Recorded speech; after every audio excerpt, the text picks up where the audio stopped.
Bueno, está. Entonces vamos a empezar con esta pregunta, ¿no? ¿Qué es y qué hace el sistema inmune?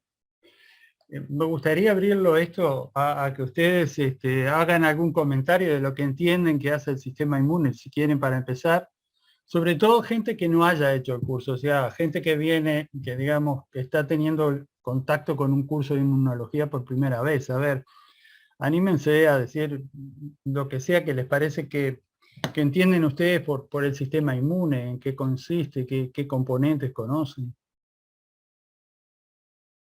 A ver si hay algún valiente que rompa el hielo.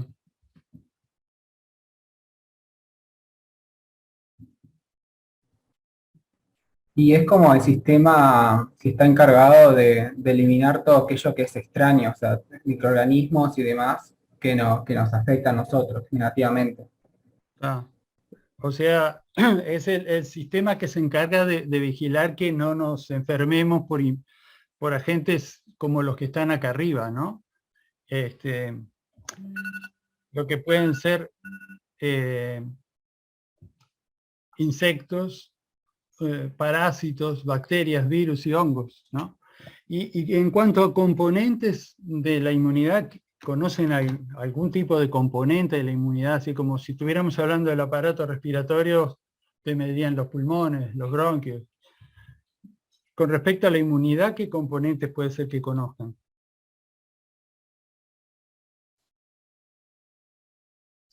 Seguro que en estos tiempos con el coronavirus han sentido hablar de cosas que de la inmunidad que varían y que a veces funcionan y dejan de funcionar. Habla mucho de anticuerpos generalmente. Ahí está. ¿Y tenés idea qué es un anticuerpo? ¿Qué es lo que hacen los anticuerpos? No mucho. Veo que No no se mucho. desesperan por intervenir, así que vamos a dar como esta parte como de introducción a ver qué preconceptos tienen y vamos a darla como por cumplida. Y bueno, y vamos a empezar a ver un poco, ¿no? Pero el control de las infecciones es uno de los aspectos principales de lo que hace el sistema inmune, aunque ahora vamos a ver que hace alguna otra cosa más. Acá hay una gráfica de 2016, voy a sacar esto, una gráfica de 2016 donde ven las principales causas de muerte y, y lo que está, digamos, de color tipo chocolate acá, estos son lo que serían enfermedades, en este caso una enfermedad infecciosa, esta que tenemos acá. Después tenemos las diarreas y la tuberculosis. Como enfermedades infecciosas que son causa de muerte. Como ven, en el mundo actual no son la principal causa de muerte, están las enfermedades vinculadas a fallas en el sistema cardíaco, son las más importantes, pero eso es una cuestión del mundo moderno, como vamos a ver ahora. En términos del impacto de las enfermedades infecciosas, ahora agregamos una nueva, ¿no? Lo que fue, estos son los datos del 2021 que ven que el COVID por sí mismo fue la enfermedad infecciosa más importante, con más muertes asociadas. Bueno, y les decía que esto es un reflejo de lo que pasa en el mundo en promedio, pero si vemos países donde las condiciones médicas todavía no han mejorado lo suficiente, vemos que África es un lugar donde las muertes por infecciones son mucho más, más altas de lo que es en el mundo más desarrollado. Por otro lado, otra cosa en la cual interviene la inmunidad, que es en controlar que no solo que no haya una agresión de lo externo, sino que no haya una agresión de lo interno, es decir, de que no se produzca malinización de células, ahí también, ahí se da la situación reversa, ¿no? O sea, los países más desarrollados tienen una mayor mortalidad por cáncer, entre otras cosas porque también bajaron la infección, ¿no? Pero es una enfermedad que, digamos, al sistema inmune se le empieza a escapar más el control de las células tumorales a medida que envejece el individuo, ¿no? Bueno, así que también vamos a ver un poquito en el curso que el sistema inmune ayuda a vigilar que no aparezcan tumores. En términos así de cuestiones que involucran a la salud, también está el impacto del sistema inmune cuando se desregula. El sistema inmune que en realidad está para cuidarnos, a veces se convierte en la causa de enfermedad, y eso son las enfermedades autoinmunes, donde hay un montón, que ustedes seguro conocerán a alguien que tiene artritis reumatoidea, o psoriasis, o enfermedad de Crohn, diabetes, es una enfermedad autoinmune, esclerosis múltiple, lupus, etc. Y hay otra forma que no es una enfermedad autoinmune, pero que también tiene que ver con la desregulación de la inmunidad, que son las alergias, donde el sistema inmune se activa demasiado contra sustancias inocuas, que son los alergenos, como el polen, etc. Bueno,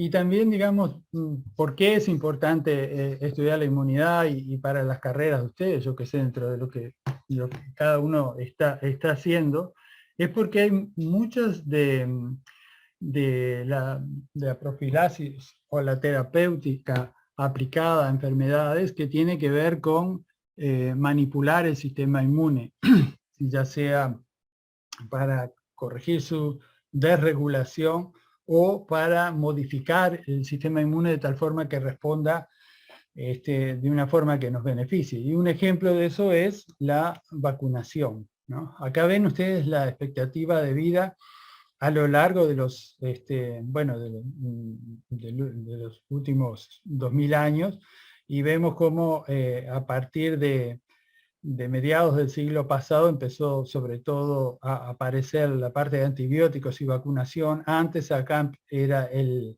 efecto del saneamiento, pero acá se sumó los antibióticos y la vacunación, que han hecho aumentar muchísimo la expectativa de vida, entre otras cosas, ¿no? Con respecto a la vacuna, a mí me parece muy interesante esta foto que es de principios del siglo XX. Estos son dos hermanos gemelos, donde uno había sido vacunado contra la viruela y el otro no, y estaban compartiendo, bueno, compartiendo su vida como hermanos, pero vemos el efecto de la protección de la vacuna en un caso y el otro. Justamente ustedes ya deben saber que la viruela, que es esa enfermedad que es terrible y que tenía una mortalidad muchísimo mayor que el coronavirus, como el 30%, no los valores que vemos con este virus, fue una enfermedad que se erradicó a través de la vacunación, ¿tá? Porque ese suele ser un virus estable que no mutaba como estamos viendo que muta este virus, pero bueno, eso permitió que se erradicara la enfermedad.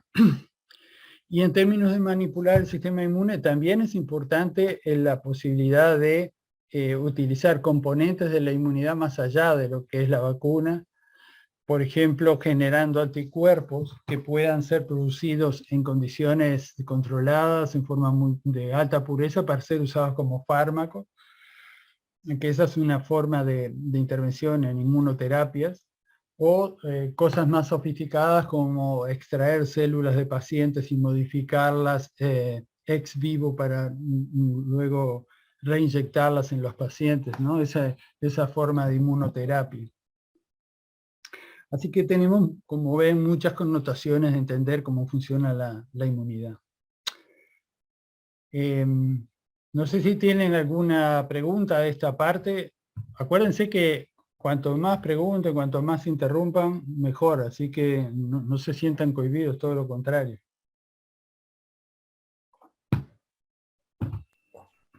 Por ahora bien. Bien.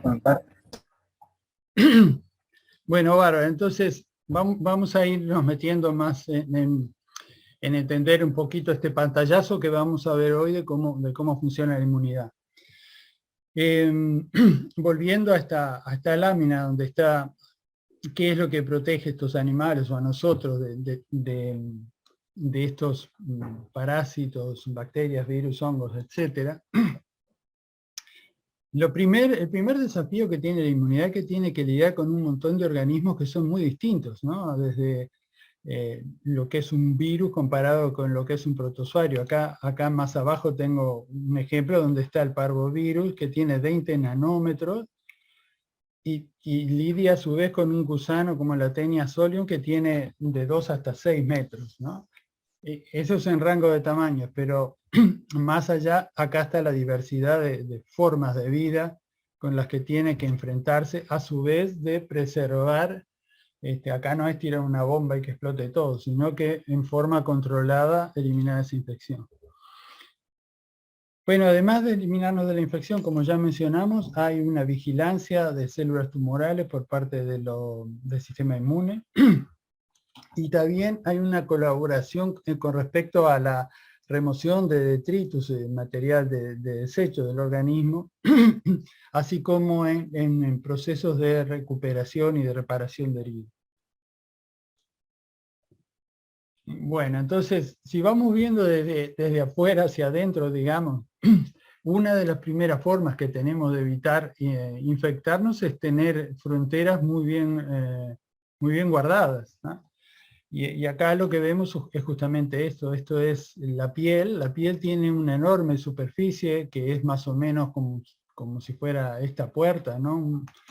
No una puerta simple, sino como una puerta doble, más o menos, tiene unos 2 metros cuadrados.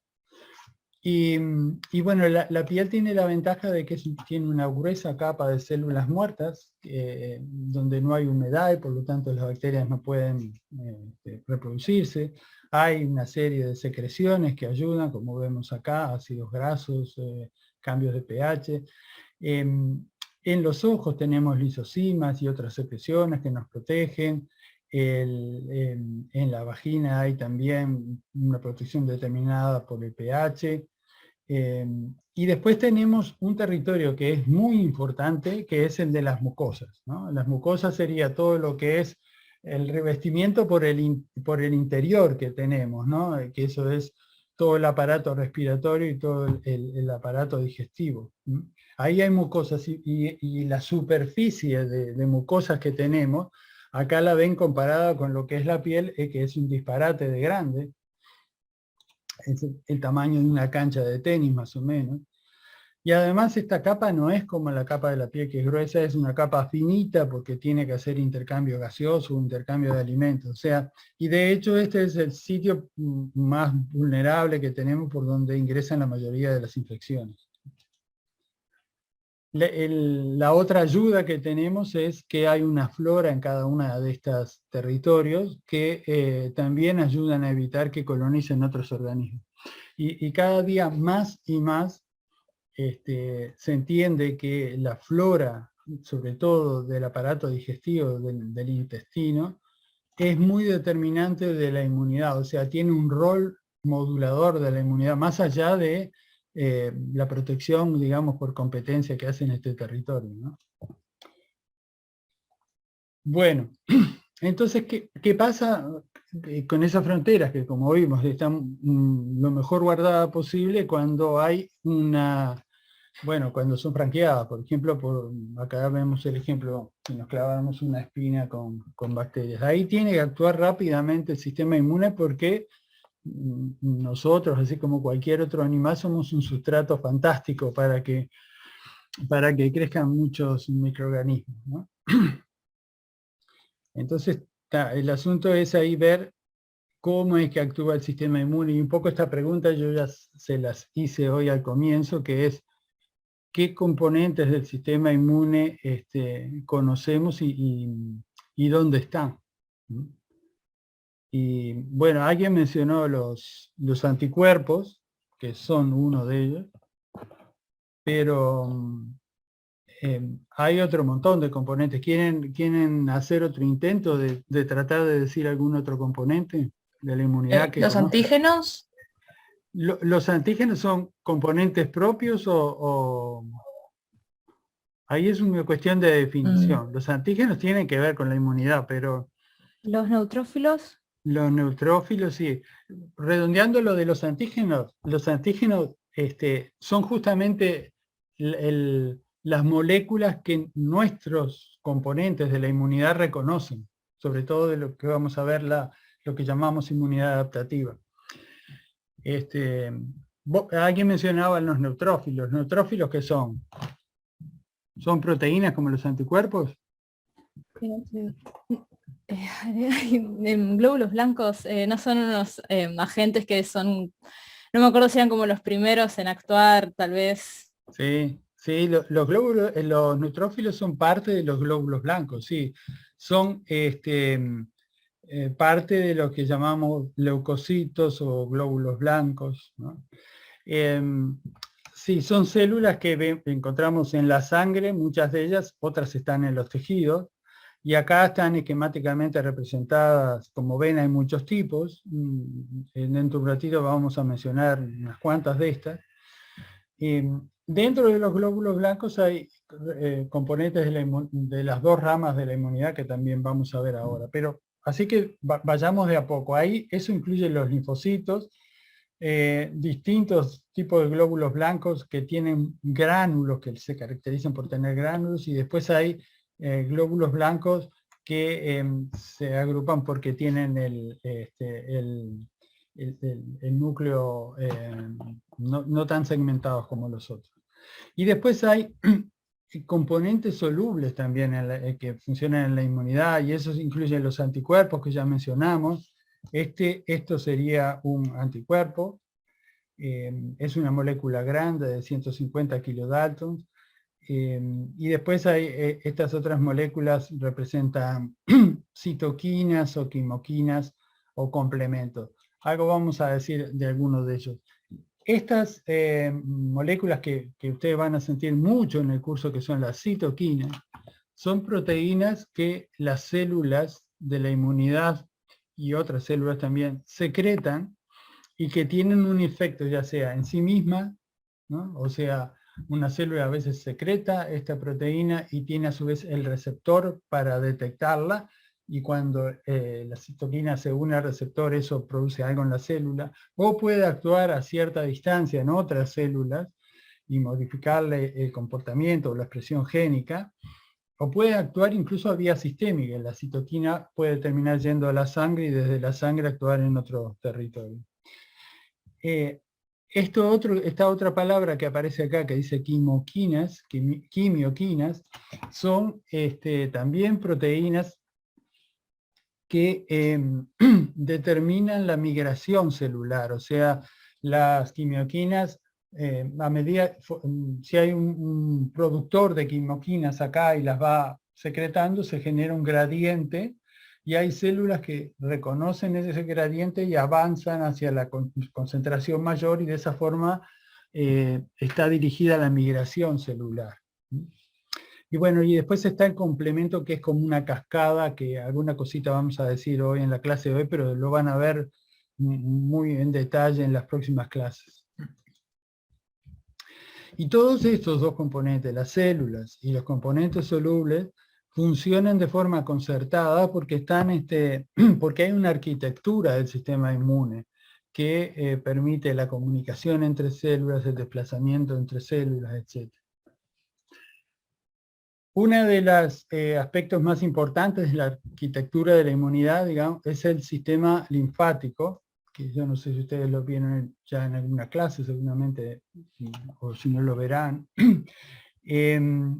El sistema linfático en realidad es un sistema vascular por donde, miremos esto que está acá. Esto es un capilares, ¿no? Por acá llega la sangre, pasa por los capilares y se va por acá. En los capilares muchas veces hay fuga, que no es que esté pinchado el sistema, sino que hay una fuga fisiológica, y ese líquido que se exuda, que es básicamente el plasma de la sangre, es recogido luego por este sistema de drenaje, que es el de la linfa, que lleva la linfa a través de los vasos linfáticos hasta que la descarga de nuevo en la sangre, donde la presión es baja acá antes de que la sangre vaya a ser bombeada por el corazón. Y intercalado en el sistema de drenaje hay lo que llamamos los ganglios linfáticos, ¿no? Como ven acá, estos puntitos que vemos acá. Esos son los ganglios linfáticos. A todos se nos ha inflamado algún ganglio alguna vez, así que deben tener idea de qué es eso. Después tenemos en el intestino, hay el equivalente a los ganglios linfáticos. Todo esto que estamos viendo ahora se llama órganos linfoides secundarios, ¿no? ¿Por qué secundarios? Porque ahí es donde se desarrolla parte de la inmunidad y después vamos a ver que hay órganos linfoides primarios. Pero volviendo acá, entonces tenemos los ganglios linfáticos, después más adelante vamos a ver en detalle cómo es la estructura, las placas de Peyer que tienen una organización similar. En el vaso es un poquito distinto, el vaso es como un filtro para la sangre, pero que también un lugar donde se desarrollan importantes eventos de la inmunidad. Y después hay otros sitios como las adenoides y las amígdalas, donde también, que son también órganos linfoides secundarios, donde se desarrollan eventos importantes para el territorio ese que estamos considerando. Y acá vemos los órganos linfoides primarios. Uno de ellos es la médula ósea. Acá es donde se producen casi todas estas células que ven acá, menos esto que sería un linfocito T, del cual vamos a hablar mucho en el curso, que ese se termina de producir en el timo. O sea, el progenitor del linfocito T también se produce acá, pero después en el timo se terminan de fabricar. Bueno, con estos elementos es que se maneja la inmunidad y vamos a ir viendo un poco cómo es. Volviendo a dónde salen estas células, estos glóbulos blancos de la sangre, acá tenemos el esquema de cómo es la producción de estas células, el proceso de hematopoiesis en la médula ósea, donde hay un precursor que da origen a una línea que, por un lado, produce los glóbulos rojos y los megacariocitos que producen las plaquetas, y después está la línea mieloide que produce neutrófilos, eosinófilos, basófilos y monocitos, y la línea linfoide que produce estos dos tipos muy importantes de linfocitos, los linfocitos B y T, y también una célula que llamamos NK. NK quiere decir asesinas naturales, natural killers, que se especializan en combatir virus. Estas son los que, digamos, colectivamente se llaman glóbulos blancos de la sangre. Algunas de estas células, vamos a ver, migran a los tejidos. Por ejemplo, los monocitos migran a los tejidos y generan, ahí dan lugar a las células dendríticas y se convierten en macrófagos. Macrófagos seguro que es una célula que ya la oyeron nombrar alguna vez. Y hay otro tipo celular que también termina siendo residente, que son los mastocitos, ¿no? Así que ese es un poco el panorama de dónde salen estas células, pero no son las únicas que participan en la inmunidad. Hay otras células que no son exactamente células inmunes, pero que contribuyen, como los fibroblastos, las células endoteliales, los enterocitos del epitelio intestinal, etc. Muy bien. ¿Alguna pregunta hasta acá? Si no, me dicen... ¿Va bien? ¿Van siguiendo más o menos? Sí. Sí, todo bien. Bien. Bueno, y ahora vamos a ver un poquito así a grandes rasgos esos dos tipos de inmunidad que decimos que tenemos, que es a los efectos de estudiarla, pero que funcionan en forma mancomunada ambos sistemas, que son el sistema de inmunidad innata y el sistema de inmunidad adaptativa. ¿Qué es qué diferencia hay? Bueno, la inmunidad innata, su forma de actuar está determinada en la línea germinal, o sea, cada una de las células que participan de la inmunidad innata tienen un programa, ya saben lo que tienen que hacer y el tipo de receptores que van a producir, etcétera, etcétera. La inmunidad adaptativa tiene dos tipos de células, las células B y T, pero cada una de esas células B o cada una de sus células T es diferente, es un clon por sí mismo, y tienen un receptor con especificidad aleatoria, o sea, generaron un sitio de unión que tiene cierta composición de aminoácidos, pero no se sabe a priori a qué se puede unir. Pero como hay tantas, siempre encontramos alguna que se une y bueno, y esa después se expande. Es un poco así que funciona, pero ya lo veremos en detalle. Bueno, el sistema innato, como ya está todo pronto, actúa muy rápido, en minutos. Si este es el sitio de infección, enseguida ahí van a empezar a pasar cosas. Pero luego de un tiempito, las cosas que están pasando acá a través del sistema linfático llegan a uno de estos sitios de inducción, podría ser un ganglio en este caso, y ahí es donde se va a activar el sistema inmune adaptativo, ¿no? Y eso lleva varias horas y en realidad para que empiece a verse el resultado vamos a tener que esperar días. Desde este sitio de inducción que veíamos acá, a través de la linfa, las células que se generaron que van a ser útiles para combatir, o las proteínas como los anticuerpos que se producen acá, también se van a producir en otros lados, van a ir a través de la linfa, volcarse a la sangre y a través de la sangre van a llegar a todo el organismo, incluyendo el sitio donde los precisamos, ¿no? Pero es bueno que vayan a todo el organismo porque si tenemos una infección diseminada hay un combate general por todos lados, ¿no? Bueno, y entonces acá, viendo un poquito más en detalle lo que es la respuesta inmune innata, para la cual ustedes van a tener la clase que viene y la siguiente dedicada solamente a la respuesta innata.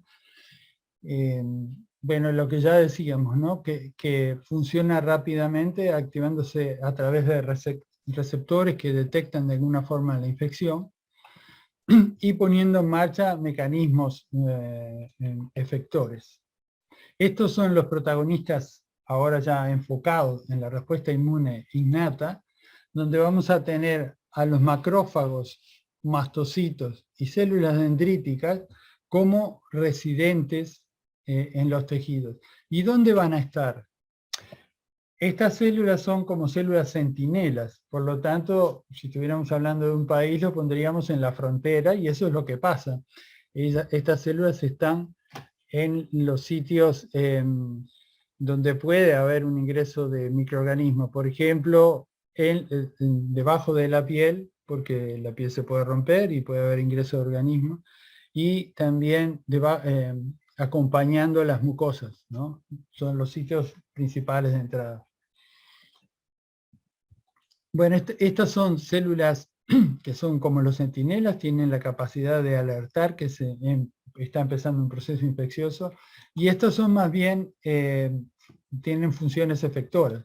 Por ejemplo, en los neutrófilos, son células que tienen una altísima capacidad de fagocitosis, y no solo son capaces de fagocitar, sino que además tienen la capacidad de destruir lo que fagocitaron. Tienen otros mecanismos, para esa destrucción tienen distintos mecanismos internos, y también tienen un mecanismo que es muy como curioso, que es que en determinados momentos pueden desplegar su cromatina y expulsar el DNA de la célula, conjunto con una serie de proteínas, a donde se pegotean los microorganismos, y eso se usa como un mecanismo para atraparlos y para destruirlos, ¿no? De hecho se llama mitosis en inglés, que viene como de hacer como una red que tiran, ¿no? Como si fuera a pescar. Bueno, esos son los neutrófilos, que además son las células más abundantes en la sangre. Después tenemos células como las natural killer. Todas estas células están en la sangre, pero pueden ser reclutadas a los sitios de infección, como vamos a ver después. Estas células, las natural killers, se especializan en combatir a los virus, ¿no? No es lo único que hacen, también participan en la respuesta contra bacterias y contra otras cosas, pero su rol principal es combatir a los virus, y acá tienen, en sus gránulos, tienen una serie de proteínas que hacen dos cosas. una vez que encuentra una célula infectada con un virus, le hace esas proteínas que liberan, le hace un agujerito, no, miles de agujeritos a la célula, y a través de esos agujeros pasan unas enzimas que disparan un mecanismo de muerte controlada, un mecanismo de muerte por apoptosis. ¿Oyeron alguna vez esa palabra, muerte por apoptosis? ¿Sí o no? Sí. Sí. ¿Y te acordás qué quería decir? No, no me acuerdo, pero me imagino que si le hace varios agujeritos está como desbalanceando el interior, porque le estarían entrando cosas de externo y no sé si era por eso que le provocaba la muerte. En realidad se parece un poco, pero no es tan así, porque esos agujeritos no es como, por ejemplo, ahora vamos a ver la acción de un sistema que se llama sistema complemento, que ese sí hace agujeros en las bacterias y pasa lo que decís vos, que hay un desbalance osmótico que hace que la bacteria se muera. Pero acá esos agujeros están, primero que las dos células se pegan una con la otra cuando están en contacto, entonces mientras está la célula está como taponeado ahí, ¿no? Solo puede pasar lo que esta célula secreta de acá. Entonces solo pasan esas proteínas. Y la muerte programada, esta apoptosis, es una muerte muy ordenada. La célula cuando se muere corta su DNA todo en pedacitos y genera vesículas y expone esas vesículas marcadores para que las células fagocíticas la eliminen, ¿no? Es una muerte como muy prolijita, es un suicidio que hace la célula y no libera contenido del interior celular hacia el exterior. Eso es importante justamente porque si está matando una célula que tiene virus, no queremos que se reviente y se liberen todos los virus, ¿no? Entonces se procesa de esa forma. Bueno, y después tenemos a los basófilos y eosinófilos que se encargan de lidiar con, ahora ya no con microorganismos, sino con macroorganismos, o sea, lo que decíamos, las larvas de insectos o los gusanos, que son demasiado grandes para ser fagocitados. Y para eso tienen gránulos que tienen sustancias que son tóxicas para esos organismos. Y que, bueno, de esa forma logran eliminar estos agresores, digamos, de tamaño muy grande. Los mastocitos también tienen esa posibilidad. Hay muchos mecanismos que están involucrados, algunos de ellos los van a ver en otras partes del curso. Para poder actuar estas células centinela, tienen receptores que les decía, que han sido seleccionados a través de la evolución para reconocer determinadas estructuras que están presentes en los patógenos, ¿no? Entonces, esa es parte de la historia. Y lo otro importante del sistema inmune innato, que es que su activación da lugar a la activación del sistema inmune adaptativo, ¿no? No hay activación del sistema inmune adaptativo si no se activó primero el sistema inmune innato. Acá teníamos para mencionar también que hay otras células, aparte de estas, que participan en la inmunidad innata, como las células epiteliales o los fibroblastos. Y hay también componentes solubles, como el sistema complemento, que ya algo les comenté, péptidos antimicrobianos, etc. Eso es lo que tiene que ver con los principales actores de la inmunidad innata, ¿no? Bueno, y esto es lo que les decía, que la activación acá hace que se dispare la activación en el ganglio denante de la inmunidad adaptativa. Bueno, entonces acá hay una pregunta que fue una pregunta central en la inmunología durante mucho tiempo, que es, bueno, muy bien, hubo un ingreso de microorganismos, este lugar estaba estéril, ahora aparecen estos microorganismos, pero en términos moleculares, ¿cómo se entera el sistema de que ahora hay una bacteria o un virus o lo que fuera, ¿no? Y bueno, la bacteria A, la bacteria B, la bacteria Z, ¿cómo puede enterarse de eso en términos moleculares?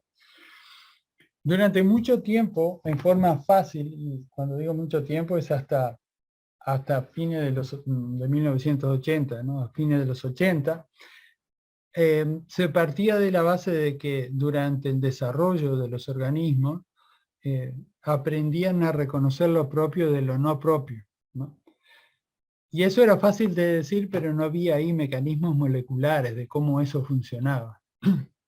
Entonces, ahí apareció este personaje, que ven que le gustaban las camisas medias, era el mejor inmunólogo, digamos, que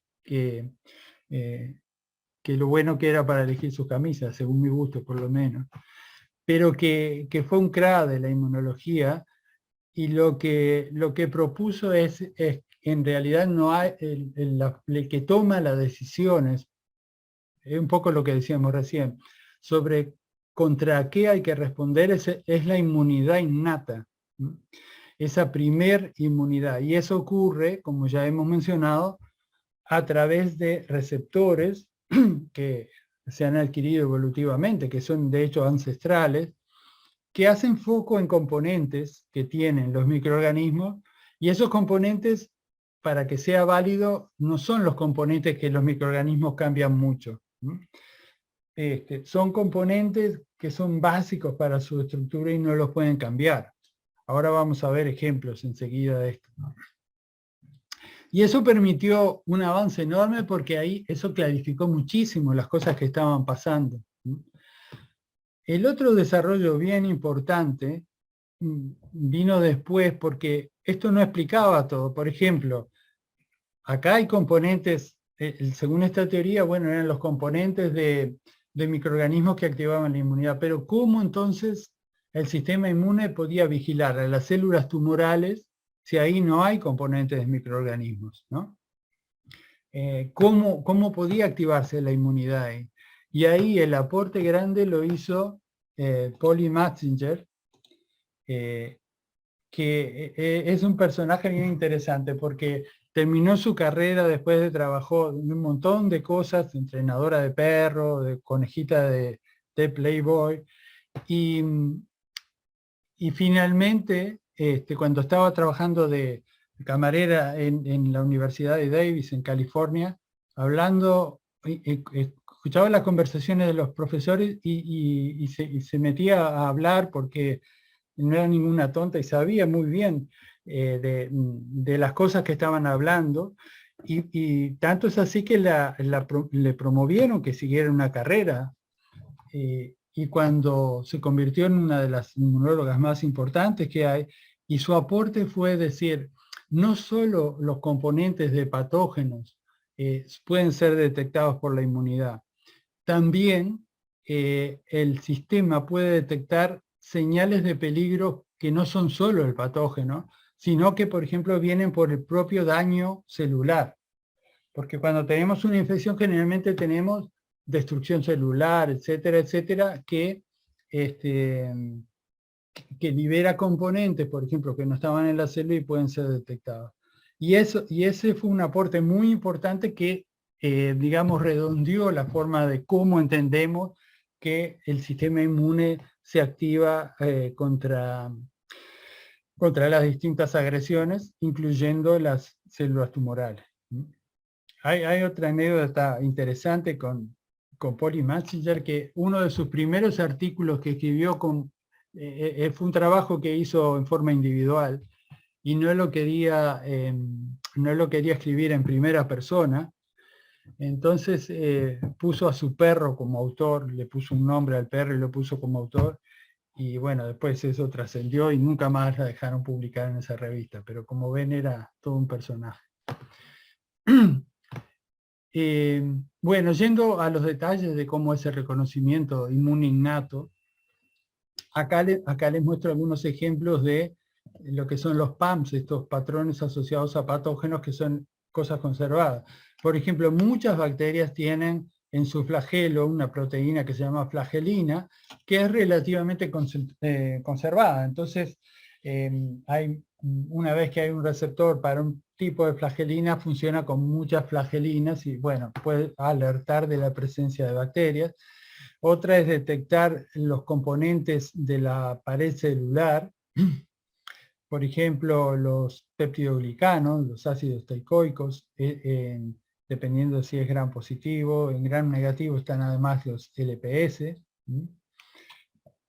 Bueno, esas estructuras. Después en las levaduras tenemos glucanos y mananos, que son diferenciales, ese tipo de carbohidratos no están en nosotros. Y en el caso de los virus, es sobre todo los ácidos nucleicos, ¿no? Lo que se detecta, ya sea DNA, RNA de doble hebra, etcétera. Algunos de esos son detectados y son los que alertan a la inmunidad. Bueno, ¿qué pasa una vez que se detecta la presencia de microorganismos por PAM?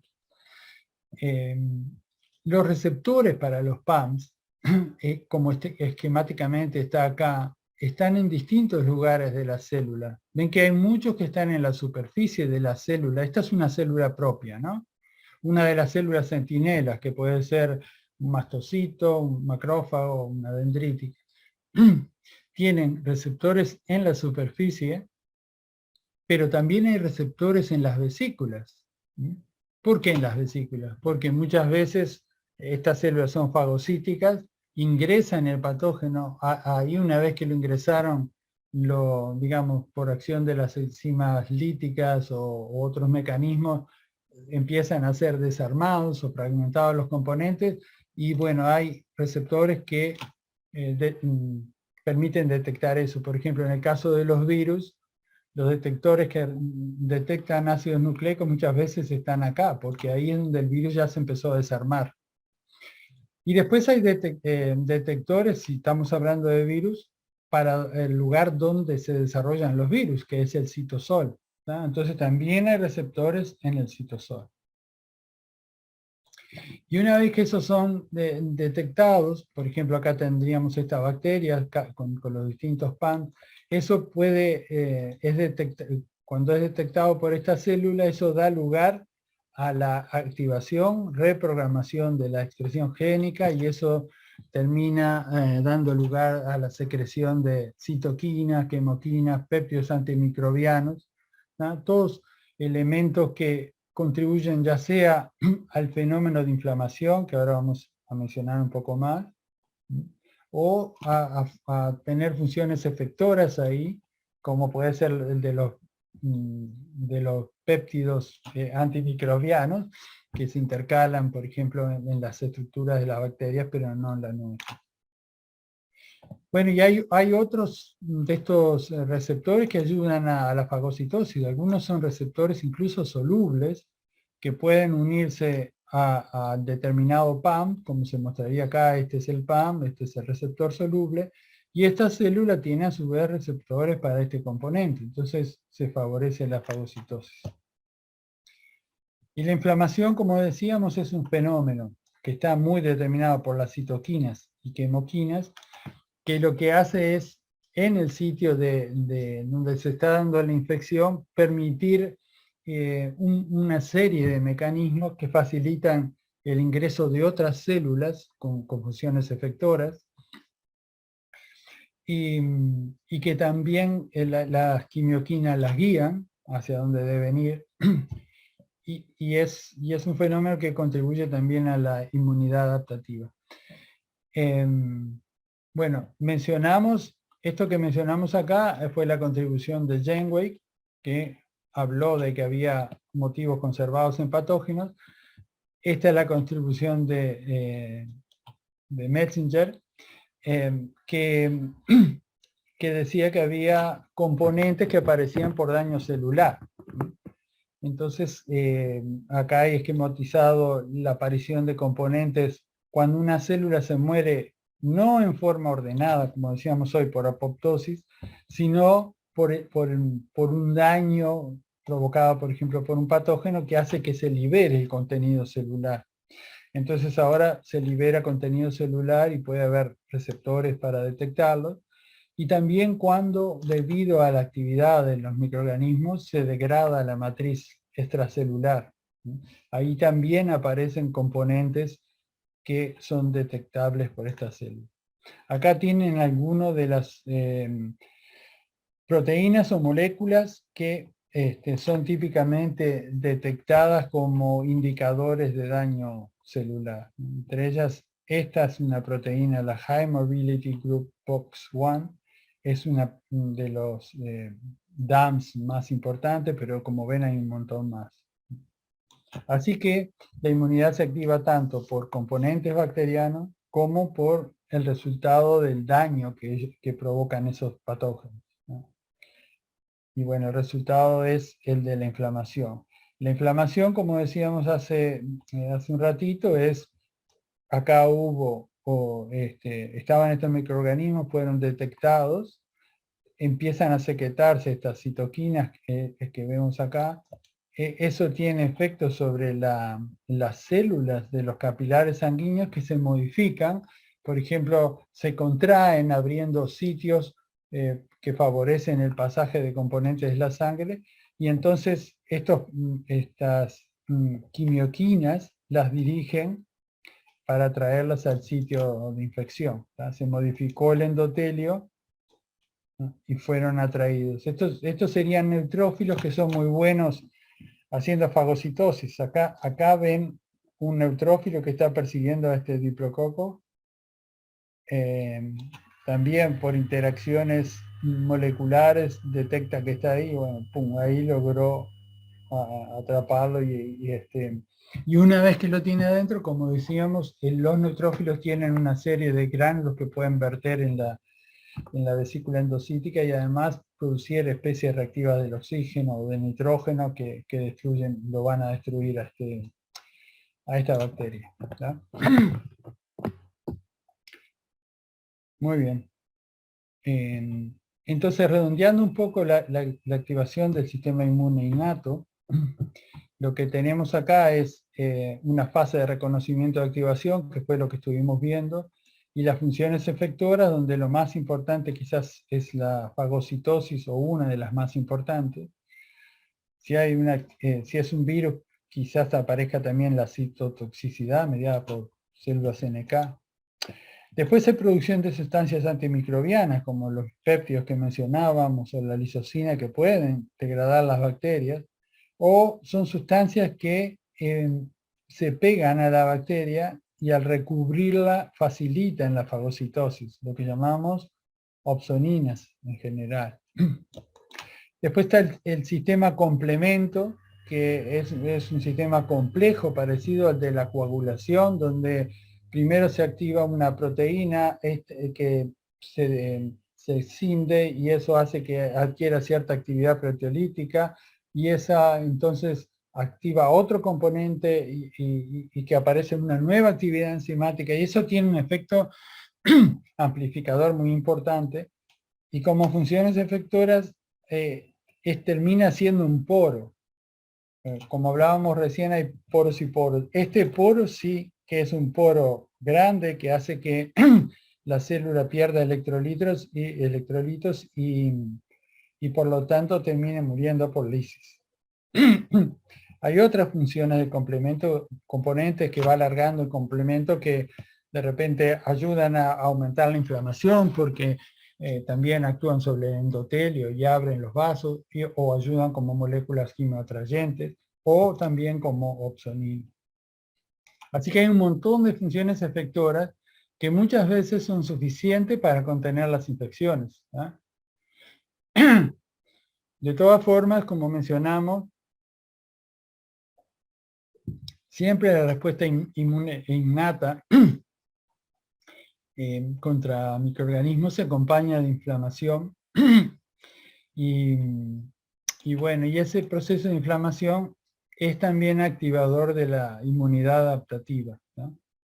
La inflamación ustedes la conocen, seguro que se les ha inflamado algún ganglio, pero también alguna zona donde ven que hay el enrojecimiento que ven, por ejemplo, es porque hay vasodilatación, hay mayor flujo de sangre. El endurecimiento es porque hay mayor trasvasamiento de plasma que se acumula y bueno, inflama el lugar. Pero además de producir todo eso, digamos, el aumento de presión que se genera aquí de linfa, o sea, del plasma que exudó, a través del sistema linfático, que es un sistema abierto que es permeable a los fluidos que hay acá, va a ir migrando hacia el ganglio. ¿tá? Y como ven acá, esta célula, la célula dendrítica, que puede alertar el inicio de la inflamación, y por haber estado acá, se activa, por haber estado en un foco inflamatorio, y va vía linfa hacia el ganglio, y ahí vamos a ver que es fundamental para que active la otra rama de la inmunidad adaptativa. Entonces, vamos a ver si aceleramos un poquito. La inmunidad adaptativa es una inmunidad que no tienen todos los seres vivos. De hecho, dentro del reino animal, solamente los vertebrados tienen sistema inmune adaptativo. Todos los demás se manejan con algo que es mucho más parecido al sistema inmune innato. Pero los vertebrados, que son solo el 1% de todos los seres vivos, tienen este sistema adicional. ¿Y cuál es la clave? ¿Cuáles son los elementos principales de la inmunidad adaptativa? Bueno, eso es un poco lo que yo les adelantaba. La inmunidad adaptativa hace clones de células, ya sea células B o células T, que a veces llamamos también linfocitos B o linfocitos T, en forma equivalente. No se preocupen ni se mareen por la nomenclatura. ¿tá? Linfocitos B o células B está bien, es lo mismo. Bueno, entonces estas células B o estas células T tienen en su superficie un tipo de receptor, por supuesto que tienen miles de copias de este receptor. Acá está esquematizado con solo uno. Tienen un tipo de receptor, estas tienen anticuerpos en su superficie, y las células T tienen lo que llamamos el receptor T.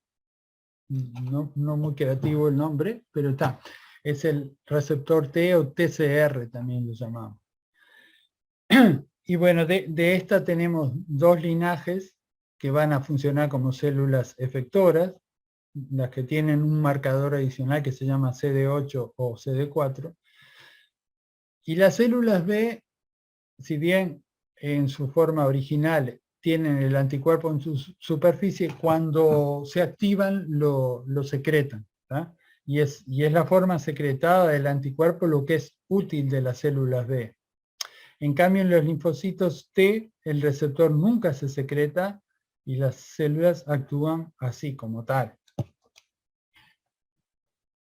Bueno, esto es simplemente para remarcar un poco algo que ya dijimos, que es que el sistema inmune innato y el sistema inmune adaptativo están conectados. El conector principal es, la conexión principal se da a través del diálogo de citoquinas y quimioquinas, y también por este emisario, digamos, desde el sitio de infección, que son las células dendríticas que van al ganglio y dan lugar a la activación.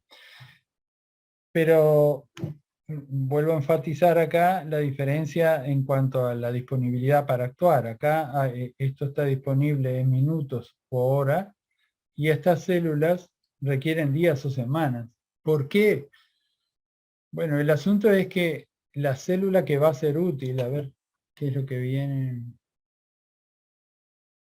Bueno, ahora el por qué lo vamos a explicar en otra lámina que nos va a facilitar. Entonces acá revisamos un poquito esto que decíamos, los linfocitos B tienen anticuerpos en sus superficies. Acá aparece la palabra antígeno, en realidad la abreviación. El antígeno es lo que reconocen los anticuerpos, también se llama antígeno a veces a lo que reconoce el TCR. Tiene anticuerpos en su superficie que van a reconocer este antígeno, y luego, si se activa, van a secretar ese anticuerpo que va a terminar uniéndose a este antígeno. Supongamos que es una partícula viral esto. Así, estas células van a producir un tipo determinado de anticuerpo contra un pedacito de ese virus. Acá tenemos la estructura molecular del anticuerpo. Y acá tenemos lo que es el funcionar, la forma de reconocer antígenos de los linfocitos T o de las células T, que ven que tiene este TCR, que sería esto que está acá, más cercano a digamos, la estructura molecular, reconoce un péptido, que no sé si lo ven acá, es esto que está acá en gris, que acá está en rojo, que está presentado por una molécula propia que se especializa en eso. Hay un mecanismo por el cual las células, como esta que está acá, APC quiere decir célula presentadora,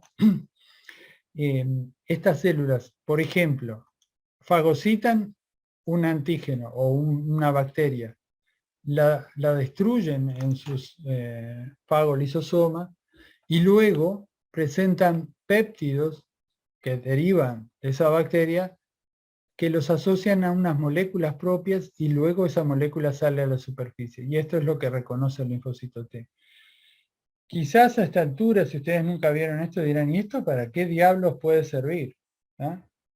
Bueno, ahora vamos a ver algún ejemplo, pero esto que ven acá, y los linfocitos T, son el centro de regulación y de actuación de la inmunidad adaptativa. Son los linfocitos T los que dicen si vamos a tener anticuerpos, se van a producir anticuerpos de buena calidad o no. Y son los linfocitos T los que van a poder encontrar células que están infectadas por virus y eliminarlas. Y son los linfocitos T los que van a ir al sitio de infección y si hay algún microorganismo muy resistente, van a trabajar junto con los macrófagos diciéndole aumenta tu poder de destrucción, etcétera, etcétera. Así que de a poquito en el curso les va a ir cayendo la ficha de la importancia que tienen este mecanismo, que siempre termina siendo un linfocito T interactuando con una célula propia, ¿no? Para lo que sea, para destruir a esta célula o para que esa célula haga algo mejor, etcétera, etcétera. En términos de la naturaleza del antígeno, los anticuerpos pueden reconocer cualquier estructura, ya sea una proteína, un lípido, un carbohidrato, una molécula de síntesis, lo que sea, siempre va a haber algún anticuerpo que va a poder combinarse con eso.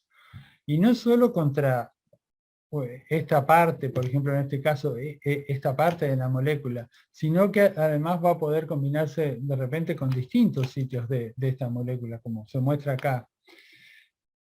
Al unirse el anticuerpo, define o delimita una región de la molécula con la cual interactúa, y eso es lo que llamamos epítope. ¿Ah?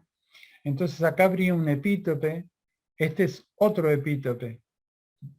Supongamos que estamos hablando de la proteína Spike del virus de Omicron, ¿no? Y que este era la proteína Spike de las variante original del SARS-CoV-2. Entonces, contra la variante original, el sistema inmune hizo un anticuerpo contra este epítope, hizo un anticuerpo contra este otro epítope, y muchos otros más, porque siempre se hacen muchísimos. Pero supongamos que ahora cambia, aparece la variante Omicron, y ahora la proteína esta ya no es igual que antes, tiene una serie de mutaciones. Quizás este sitio mutó, ahora hay otros aminoácidos, y este anticuerpo ya no se une más acá, pero como se unieron tantos anticuerpos por varios lados, algunos van a seguir uniéndose, porque, por ejemplo, esta región no mutó. Esa es una de las estrategias por las cuales el sistema inmune generalmente hace lo que llamamos respuestas policlonales, o sea, hay muchos clones que están uniéndose, cada uno reconoce un determinado epítope. ¿Ah? Incluso mismo esta región la puede reconocer un anticuerpo de esta forma, otro de esta forma, otro de esta forma. Van a competir entre sí, pero si este deja de funcionar, capaz que este otro no. ¿Ah? Porque el número de contactos que están involucrados es muy complejo. Acá ven, esto es el anticuerpo visto de arriba, desde el sitio donde se une, y esto otro que tenemos acá en el costado es el antígeno, que en este caso es la lisosima, que está también visto cómo lo ve el anticuerpo. ¿Tá? Y hay muchísimos contactos. Si alguno de estos contactos muta, capaz que el anticuerpo se une con menos fuerza, pero se sigue uniendo. Si de repente mutan 3 o 4, ya deja de unirse. ¿Tá? Pero otro anticuerpo que se unía más o menos por esa zona, capaz que no es afectado. Esa es un poco la estrategia del sistema inmune para lidiar con los cambios y las mutaciones que ocurren en los procesos infecciosos. Acá hay algunos ejemplos de para qué sirve que tengamos anticuerpos, ¿no? Y el más obvio es, si tenemos un virus, como vemos acá, el virus, que sería por ejemplo el virus del SIDA, que usa a CD4 y a CR5 para ingresar, si tenemos anticuerpos que se unen a los sitios estos que están acá, bueno, ahora la partícula viral ya no puede interactuar acá y no infecta. ¿Tá? Esos son los que llamamos anticuerpos neutralizantes. Puede haber un anticuerpo que se una a otro lado del virus que no impida que se une acá, pero quizás aún así termina impidiendo que el virus haga el proceso infeccioso o que el virus sea fagocitado, por ejemplo, como vamos a ver acá. Esto es, los anticuerpos mejoran la fagocitosis. ¿Por qué? Porque, por ejemplo, si tenemos esta bacteria que tiene de repente una cápsula, esto representa una cápsula de polisacáridos, que es característico de esa bacteria propia. Por ejemplo, es un neumococo con determinada serotipo de cápsula de polisacáridos. Bueno, si se producen anticuerpos contra esa cápsula de polisacáridos, se van a unir a la bacteria y después tenemos en nuestras células unos receptores que pueden reaccionar con esta parte del anticuerpo. ¿Ah? Y eso hace que ahora se pueda fagocitar. Antes se escapaba, porque como tenía esa cápsula, escapaba a los receptores fagocíticos convencionales. Y lo mismo pasaba, si hay un virus por acá y se le unió un anticuerpo, también se va a poder fagocitar. Otra forma en que actúan los anticuerpos es si tenemos una célula que se infectó por el virus ahora y hay componentes del virus en la superficie, no partículas virales necesariamente, componentes, se pueden unir anticuerpos y eso permite que otro tipo de células efectoras, generalmente no son las mismas, las fagocíticas y las citotóxicas, esta célula citotóxica puede inducir apoptosis en esta célula, ¿no? Lo que decíamos hoy. Y después, bueno, también si se unen los anticuerpos sobre una bacteria o algún otro patógeno, pueden activar este componente del complemento, C1Q, que dispara la cascada que termina haciendo múltiples agujeros en la bacteria y la elimina. ¿No? Así que como ven, los anticuerpos tienen muchas formas de llevar adelante sus funciones efectoras. Bueno, después tenemos el reconocimiento de las células T, de esto ya hablamos algo, que a diferencia de lo que veíamos con los anticuerpos, que pueden reconocer cualquier tipo de estructura, ¿sí? Los linfocitos T, por lo menos el tipo principal, ese que tienen un tipo de receptor que se llama alfa-beta, estos pueden reconocer solamente péptidos que están presentados en moléculas propias, algo de lo que ya les comenté. ¿No? ¿Esto por qué es? Porque como decíamos, los linfocitos T siempre su forma de actuar es interferir con el funcionamiento de la célula con la cual se conectan. ¿No? Y esta conexión es específica porque está determinada por este péptido que vino del interior de la célula, o que la célula capturó y lo termina mostrando acá. ¿No? Hay distintos tipos de moléculas de MHC dependiendo de una cosa u otra. Veamos un ejemplo, el más fácil, de cómo funciona un linfocito T. Este es un linfocito T que se llama citotóxico y es capaz de eliminar a células que se infectaron por el virus. ¿Por qué? Porque el virus produce proteínas acá y estas proteínas son degradadas y péptidos derivados de esa proteína se presentan en la superficie y al interactuar el TCR de este clon de células T reconoce esto y le permite eliminarla, ¿no? Acá ven, esto es una fotografía real donde vemos, esta sería una célula, es una célula tumoral que presenta péptidos que este linfocito T reconoce, y vean lo que pasa. Este linfocito, a través de esta interfase, le inyecta esas enzimas que hacen que esta célula se suicide por apoptosis.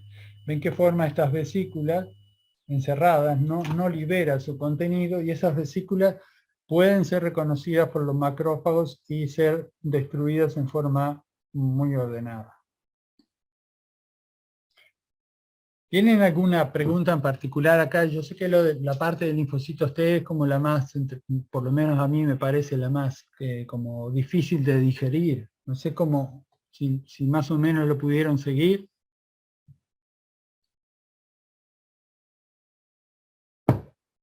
No hay muchas respuestas. No sé si...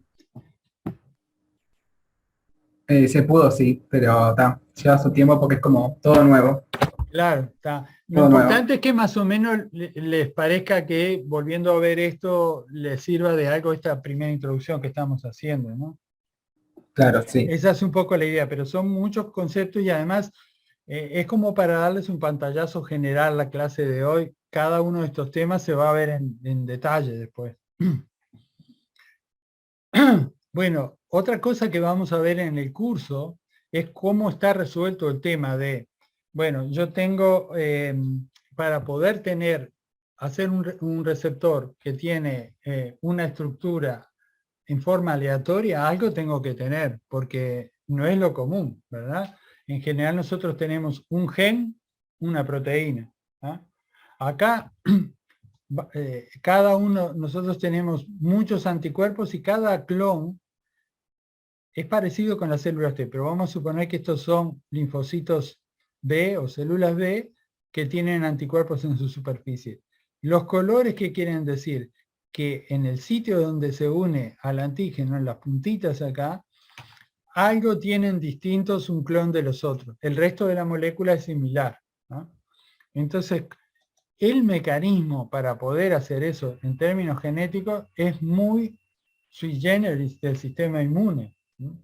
Porque lo que hace el sistema inmune en las células de la inmunidad, en particular los linfocitos, tanto B como T, es modificar su propio DNA. Lo modifican para siempre. Entonces, para poder generar tanta diversidad, no es posible tener, porque acá estamos hablando de mucha diversidad, ¿no? Es de miles de millones. No podemos tener un gen, no podemos tener miles de millones de un gen de anticuerpos que cada uno difiera en eso, porque sería más grande que todo el genoma. Entonces, lo que hay es un mecanismo de recombinación por el cual, como si fueran piezas de Lego, se arman genes con pedacitos y cada vez se toman en forma aleatoria, ¿tá? Ese proceso de recombinación somática, lo van a ver, hay una clase dedicada exclusivamente a eso, que les va a permitir entender cómo se puede generar tanta diversidad. Y esta pregunta es que capaz que ustedes podrían intentar hacer una respuesta. ¿Qué pasa si yo invento, me genero células que tienen la capacidad de producir algo que puede dar lugar a la destrucción, como son los anticuerpos? Si yo produzco células que se pueden unir a cualquier cosa en forma aleatoria, ¿cuál es el peligro que puede aparecer? Que ataque células de nuestro propio cuerpo. Exactamente, o sea, si nosotros generamos en forma aleatoria la capacidad de unirse a lo que venga, seguro que va a haber anticuerpos que se unan no a uno, a todos nuestros componentes, ¿tá? Entonces, una de las cosas que también vamos a ver es que hay un mecanismo para cuidar que eso no pase, ¿tá? Si este es un antígeno que es de un patógeno, está todo bien. Este clon va a proliferar y va a dar lugar a células que secreten los anticuerpos, y también a una cosa que no hemos mencionado hasta ahora, va a dar lugar a células de memoria, que es una cosa muy importante de la respuesta inmune adaptativa.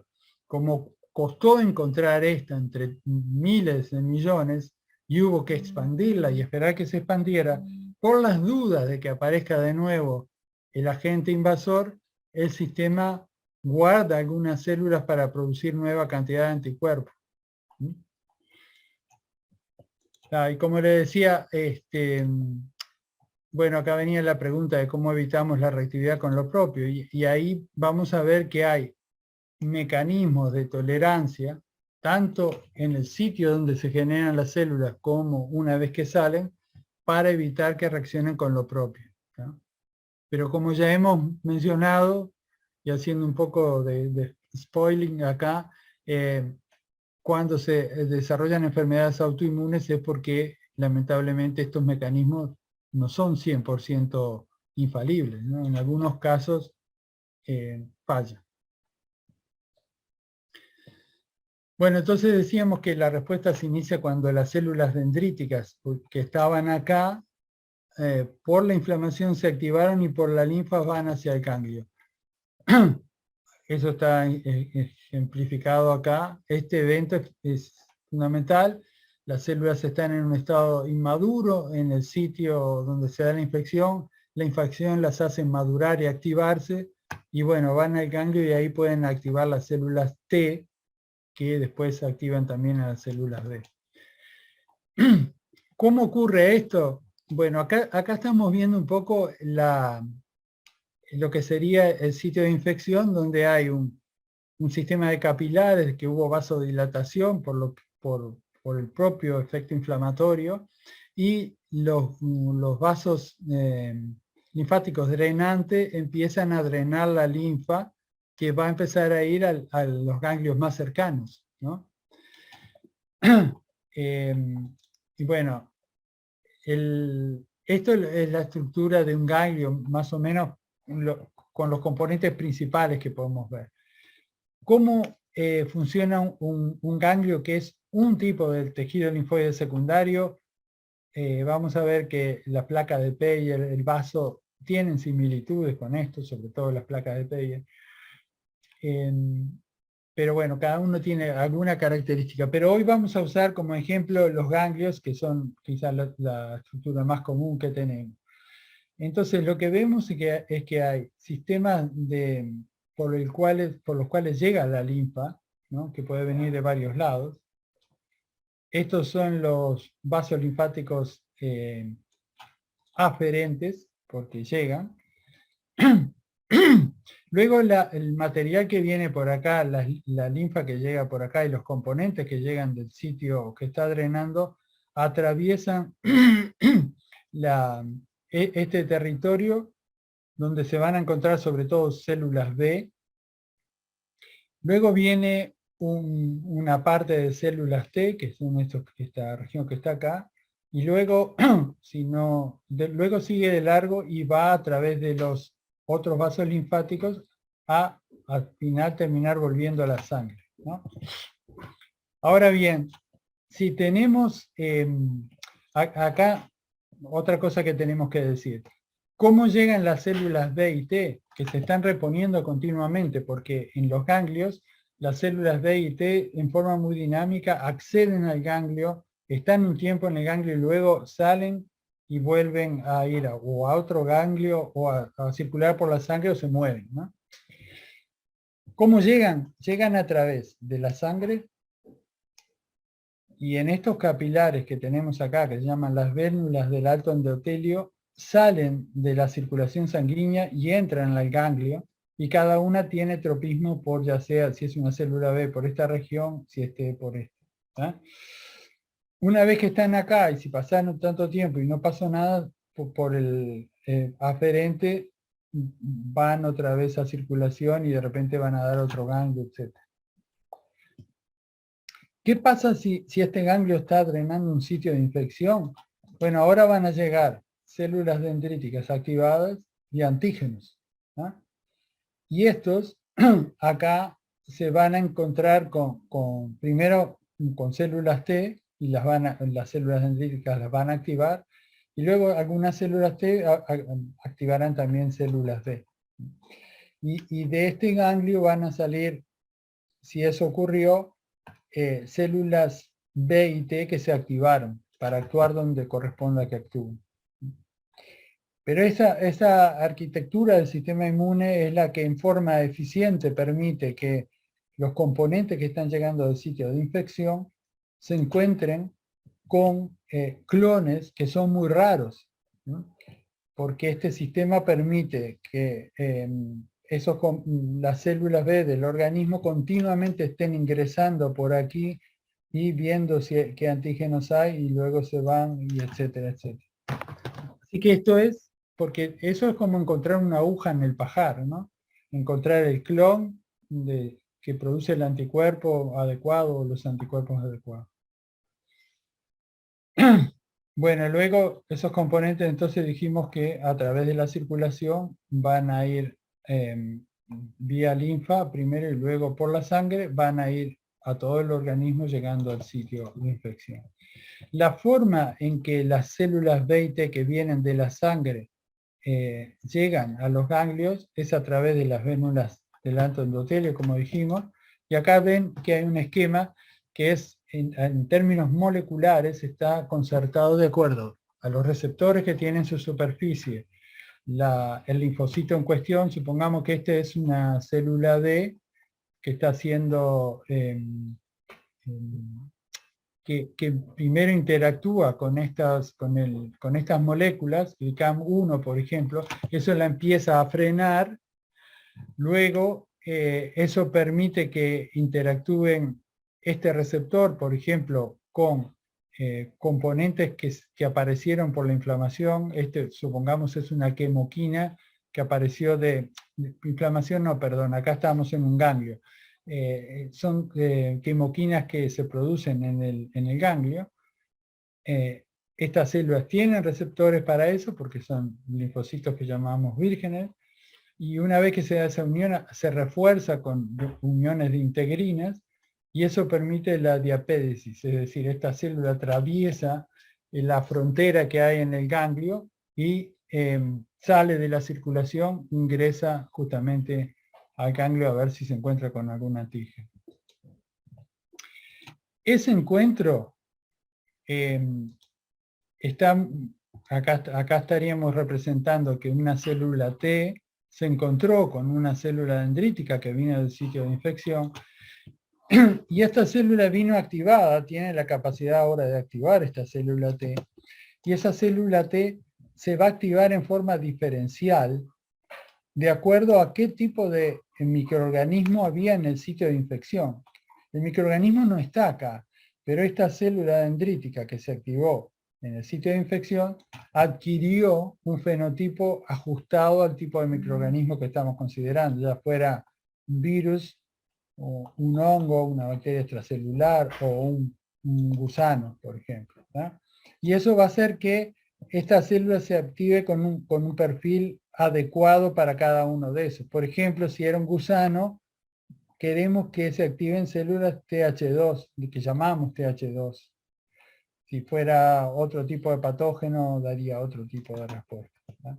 Lo importante acá, no importan los nombres a esta altura, esto se va a ver en clases individuales, es tener idea que la activación está coordinada, o sea, no siempre se activa de la misma forma la célula T, sino que depende de qué se encontró la dendrítica en el momento que se activó. Parte de estas células T que estamos acá, o estas células T que vemos acá, van a ir al sitio de infección porque estas que estamos describiendo acá van a tener que ir allí para ser eficientes. Pero hay otras células T que se activan, que adquieren un fenotipo que no es funcional en el sitio de infección, sino en el propio ganglio. ¿Por qué? Porque esta célula, parte de la población de células T que se activaron, que serían estas que llamamos foliculares, son capaces de promover la activación de las células B. O sea que las células B, para producir anticuerpos de buena calidad, requieren que antes se hayan activado las células T, algo que les mencionaba, ¿no? Así que acá sí ya están viendo además de la acción citotóxica, estamos viendo cómo el antígeno este es ingresado por la célula B, o sea, el anticuerpo que tenía en la superficie tenía afinidad por este antígeno, es ingresado a la célula B. Este puntito rojo que ven acá es un péptido, un fragmento de este antígeno que está siendo mostrado con este MHC, y eso hace que esta célula T le mande señales a esta para que se active, ¿no? De esa forma se van a producir los anticuerpos adecuados. Ya redondeando, acá tenemos un esquema de cómo es la activación de la inmunidad adaptativa. Supongamos que esto representa la carga viral, empieza a aumentar una infección viral, hay cada vez más virus, acá ya empieza a ser detectado por el sistema inmune innato y hay células de la inmunidad adaptativa que empiezan a activarse, ¿no? Y acá, por ejemplo, vemos cómo aumentan las células B y T en determinado momento. Ya con esta cantidad de células B y T empiezan a haber suficiente cantidad de anticuerpos, supongamos esto que está acá, y de células T citotóxicas como para empezar a combatir el virus. Y acá empieza a bajar la carga viral. ¿Sí? Vemos que las células estas todavía siguen entusiasmadas y siguen aumentando. Se sigue produciendo cantidad de anticuerpos. Pero una vez que baja la carga viral, desaparecen los estímulos, porque ya no hay más, no hay ni PAMS ni daño celular, por lo tanto bajan los estímulos, y entonces esta población de células B y T hay que bajarla porque aumentó muchísimo y está fuera de lo que precisamos, ¿no? Pero se guarda cierta cantidad en lo que se llama fase de memoria. Algunas de esas células, la mayoría se eliminan, pero otras se conservan durante años. ¿Por qué se conservan células de memoria? Porque si llega a haber un segundo encuentro, supongamos que esto representó el primer encuentro, si hay un segundo encuentro con el mismo microorganismo, esto rápidamente se repuebla y se vuelve a tener una cantidad muy alta de células activas. El nivel de anticuerpos no está dibujado acá, pero también empezaría a aumentar, ¿no? Y la memoria es de muy larga vida. Eso hay datos de la realidad, ya lo vamos a comentar cuando demos la clase de respuesta de anticuerpos. Entonces eso redondeaba un poco cómo se da la respuesta y cómo se apaga, pero el sistema inmune a veces falla, eso es lo que comentábamos. Hay gente con inmunodeficiencia, por ejemplo, genética, porque le faltan componentes del complemento, o inmunodeficiencias adquiridas, como pasa con el caso del SIDA, ¿sí? O gente que es farmacológicamente llevada a una inmunodepresión porque tiene una autoinmunidad. Este es otro defecto de la regulación. Acá, ¿qué pasó? La inmunidad, en vez de agarrársela con componentes de un determinado patógeno, en algún momento pierde el control y empieza a producir componentes que reaccionan contra lo propio, y entonces empiezan las enfermedades autoinmunes o las alergias, ¿no? Justamente las personas que tienen autoinmunidad se las trata de llevar a un estado de inmunosupresión mediante drogas para bajar contrarrestar el efecto que tiene el ataque inmune. Y finalmente, es algo que comentábamos al principio, tengan en cuenta que conocer cómo funciona el sistema inmune también permite manipularlo con fines terapéuticos o profilácticos. El caso más claro es el de la vacunación, que ya lo discutimos. Y la vacunación no es solo contra microorganismos, está habiendo vacunación contra el cáncer, o sea, hay vacunas que se pueden hacer para que una persona desarrolle inmunidad contra el tumor que lo está quejando. Hay vacunas que se hacen para bloquear drogas, para los casos de de consumo abusivo de drogas, y si la persona quiere una ayuda, hay en estado experimental vacunas para generar anticuerpos que bloqueen la droga. Y bueno, después hay un montón de avances en términos de lo que es la inmunoterapia, ya sea con anticuerpos monoclonales o con citoquinas, o sea, componentes de la inmunidad que son activadores de repente para promover la activación y un mejor ataque del tumor. Hay transferencias adoptivas de células que se pueden modificar ex vivo, como comentábamos al principio, o terapia génica que permite llevar antígenos tumorales y promover más la inmunidad. Y bueno, también hay manejo de la autoinmunidad, que es un problema muy grande a través de drogas, como los glucocorticoides o otras drogas que combaten, que ayudan a mantener el sistema inmune a raya. O anticuerpos monoclonales que bloquean las principales citoquinas inflamatorias, que también ayudan en los procesos de autoinmunidad. Bueno, como ven, entonces acá hay un montón de campos. Hay seguramente para la carrera que están siguiendo ustedes, hay muchas de estas cosas en las cuales capaz que en algún momento terminen trabajando en su actividad profesional o en la investigación que hagan. Y bueno, más o menos con eso redondeamos la clase de hoy. Si tienen alguna pregunta a esta altura, háganla. Yo sé que son un montón de conceptos nuevos y que se los van a tener que masticar. Yo les subo, después más tarde subimos esta clase al canal de YouTube y el PDF también para que trabajen con eso. ¿Preguntas?